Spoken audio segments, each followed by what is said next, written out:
हार हुई है, खासतौर पर छत्तीसगढ़, ये जनता ने हराया है आप लोगों को या ईवीएम ने हराया है? आपको क्या लगता है?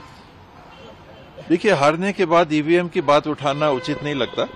मैं ईवीएम के पक्ष में इसलिए नहीं हूं क्योंकि मैं ये भी देख रहा हूं कि विकसित से विकसित देशों ने इस प्रणाली को त्याग दिया है।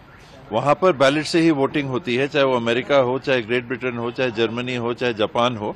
हमसे तकनीकी में ज्यादा ही होंगे, कम नहीं होंगे, या बराबर की स्थिति में होंगे। तो ईवीएम को उनने त्यागा, हमको भी त्याग देना चाहिए। ये समय नहीं है चुनाव में विपरीत परिणाम आए उस समय इसकी चर्चा करने का। शेष छत्तीसगढ़ में क्लियर जो दिख रहा है कि ट्राइबल एरिया में हम पीछे हुए हैं, अर्बन एरिया में हम पीछे हुए हैं। करीब 20 सीटें हैं जो अर्बन सेमी अर्बन की हैं, उसमें हम 3 या 4 सीट ही जीत पाए हैं 20 में से। और जो ट्राइबल सीटें हैं 29, उसमें भी हम 11 ही सीट जीत पाए हैं। तो ये स्पष्ट रूप से वोट शेयर हमारा अगर गिरा नहीं है तो भाजपा का करीब 14% बढ़ गया।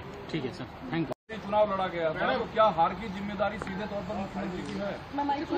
पोलिंग बूथ के साथी से लेकर मेरे से लेकर हर व्यक्ति की ये जवाबदारी है और उनको लेनी चाहिए।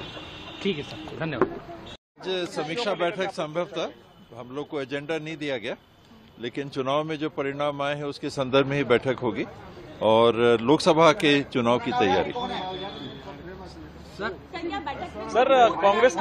कांग्रेस के राज्यसभा सांसद हैं धीरज साहू, उनके रिपोर्ट तो नहीं, लेकिन जवाब तो देना होगा जो भी सवाल आएंगे। सर बीजेपी के सांसद कह रहे हैं कि ये पैसे छत्तीसगढ़ और मध्य शराब प्रदेश घोटाले से जुड़े हुए हैं। अगर कुछ पैसे मिले हैं तो जांच का विषय है, जांच कर लिया जाए और पैसे कहां से आए, किसकी गलती है, उसके ऊपर वैसी कार्रवाई की जाए।